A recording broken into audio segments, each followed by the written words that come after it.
Hello students. Now we will see the second part of first chapter of geography. Okay? Listen carefully. Hira says, not just camels. If you visit our desert, you will see snakes, lizard and many insects too. तो last first part में हम लोगों ने देखा था कि जब हीरा ने कहा था कि जो वो जैसलमेर में रहती है तो वहां पे सिर्फ रेत देखने को मिलती है और रवि कहता है उसको कि वहां ऊंट भी तो देखने को मिलते हैं। तो हीरा कहती है कि सिर्फ ऊंट ही देखने को नहीं मिलते, वहां पे अगर तुम रेगिस्तान में देखने जाओगे तो तुम लोगों को सांप, छिपकलियां, देन और ऐसे बहुत से इंसेक्ट्स जो छोटे छोटे कीटक होते वो देखने को मिलेंगे. Then Ravi wondered, why do the animals, the vegetations and the way people live vary from place to place? Are they all related to each other? तो रवि बहुत ही मतलब हैरत में पड़ गया और उसने बोला कि ऐसे अलग अलग जगहों पर पाए जाने वाले जो अलग अलग जानवर या जीव जंतु होते हैं या फिर वेजिटेशंस अलग अलग पेड़ पौधे होते हैं तो वो उनके रहन सहन के जो तरीके होते हैं वो अलग अलग क्यों होते हैं, जैसी उनकी लाइफस्टाइल होती है वो अलग अलग क्यों होती है. क्या वो सभी एक दूसरे से कुछ रिलेटेड है, क्या कोई संबंध रखते हैं? तो Oh yes, very much so, the teacher replied. All plants, animals and human beings depend on their immediate surroundings. Often they are also independent on each other. तो टीचर ने कहा कि हाँ बिल्कुल उनमें रिलेशन तो है ही. सभी पेड़ पौधे या जीव जंतु जो होते हैं वो अपने आसपास का जो पर्यावरण होता है, जो वातावरण होता है उससे रिलेटेड होते हैं, मतलब उस पर डिपेंड करते हैं, है ना. तो often they are also interdependent on each other, और एक दूसरे पे भी वो एक दूसरे पे भी डिपेंड करते हैं. Then this relation between the living organism as well as the relation between the organisms and their surroundings form an ecosystem. There could be an ecosystems of large rainforest, grasslands, deserts, mountains, lake, river, ocean and even a small pond. Do you think the park in which Ravi and his friends played formed an ecosystem? तो ये सभी जो पेड़ पौधे जैसे teacher ने कहा कि एक दूसरे से रिलेटेड होते हैं, तो उसके अलावा जितने भी ये जीव या जानवर जो आपस में भी एक दूसरे पर क्या होते हैं, डिपेंड होते हैं, इनका संबंध आपस में भी होता है. और उसके अलावा जैसे बहुत ज़्यादा बारिश होती है या फिर जहाँ ग्रासलैंड्स होते हैं या फिर जहाँ हम लोगों ने देखा रेगिस्तान होता है, फिर कहीं पर्वत होते हैं, कहीं झील होती है, कहीं नदियाँ होती है, तो उसी तरह के जानवर जिनको वहाँ का जो एनवायरनमेंट होता है वो सूटेबल अगर हो तो उसी तरह के जानवर हम लोगों को देखने को मिलते हैं. जैसे कि ऊँट है तो हम लोगों को रेगिस्तान में क्यों देखने को मिलता है? तो ऊँट के जो फीचर्स बनाए हुए हैं नेचुरल, जो उसके जो फिजिकल फीचर्स होते हैं वो नेचुरली ऐसे होते हैं कि वो रेगिस्तान में आसानी से अपना गुजारा कर सकता है. ये तो एक एग्जाम्पल है कि जो ऊंट होता है वो बहुत कम पानी में या जो रेगिस्तान में जैसे पेड़ पौधे होते हैं कांटों से भरे हुए उससे उस पर भी वो खा लेता है वो, और उस पर भी वो जी सकता है. तो ये जो अनइक्वल डिस्ट्रीब्यूशन हमारे एनवायरनमेंट का है जोग्राफिकली, तो वैसे ही हम लोगों को ये जीव जंतु या जानवर या लोग अलग अलग जगह पे हम लोगों को अलग अलग तरह की लाइफस्टाइल देखने को मिलती है. तो जैसी बाकी जोग्राफिकल जो डिस्ट्रीब्यूशन होगा वैसा ही लाइफस्टाइल उनका देखने को मिलता है. Do you think the park, okay listen, human environment, human beings interact with the environment and modify it according to their need. Early humans adapted themselves to the natural surroundings. They led a simple life and fulfilled their requirements from the nature around them. तो इंसान क्या करता है कि अपने आसपास का जो वातावरण होता है, जो पर्यावरण होता है, उसमें कुछ ऐसा उसको मॉडिफाई करता है, उसमें कुछ चेंजेस लाकर अपनी जरूरतों के अनुसार उसको बना देता है. ठीक है. तो पहले क्या होता था, एंशियंट जो ह्यूमन थे, अर्ली ह्यूमंस जो थे, वो क्या करते थे, प्रकृति के अनुरूप चलते थे, जैसा नेचुरल जैसा सराउंडिंग होता था वैसे ही वो लोग रहते थे, है ना।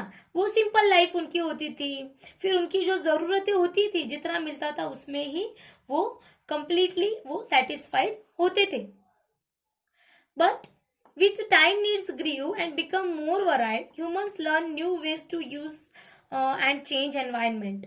लेकिन जैसे जैसे टाइम निकलता गया, समय बीत गया, तो जो इंसान की जो जरूरतें हैं वो भी क्या हुई, बढ़ गई, और अपनी जरूरतों के अनुसार उसने अपने एनवायरनमेंट में क्या किया, बदलाव लाया, और फिर उसी के अनुसार वो अलग अलग तरीकों से, अलग अलग, जैसे कि for example they learn to grow crops, जैसे कि इंसान ने सीखा कि कैसे फसल उगाते हैं, domesticate animals, lead a settle life. तुम लोगों ने देखा होगा प्रिमाइटिव मैन में, जो प्रिमाइटिव मैन की जब हम लोगों ने हिस्ट्री पढ़ी थी, तो कैसे इंसान एक एक करके, फिर फायर व्हील का इन्वेंशन हुआ, फिर उसको इंसान को, प्रिमाइटिव जो मैन था उसको पता चला कि हम लोग स्टेबल कैसे रह सकते हैं, सेटल लाइफ कैसे जी सकते हैं, उसके लिए जो खेती उसने सीखी, है ना। पहले वो एक जगह से दूसरी जगह पे क्या करता था, गैदरिंग करता था, हंटिंग करता था।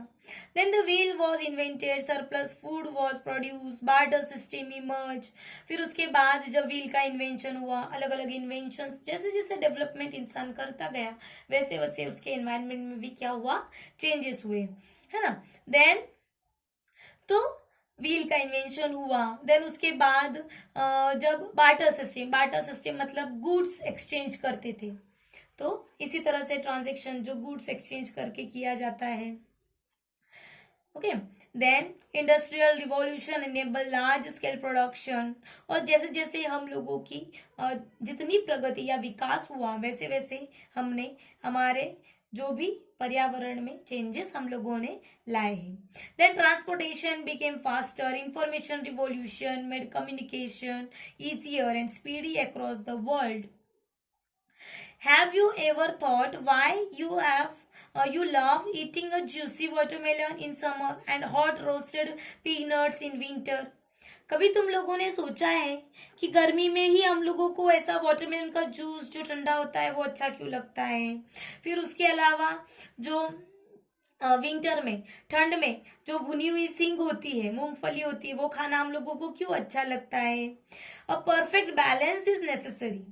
तो ये जो बैलेंस है ये जरूरी है कि जैसे हमारे वातावरण में चेंजेस आते हैं वैसे वैसे हमारी लाइफस्टाइल में भी क्या होते हैं, चेंजेस आते हैं।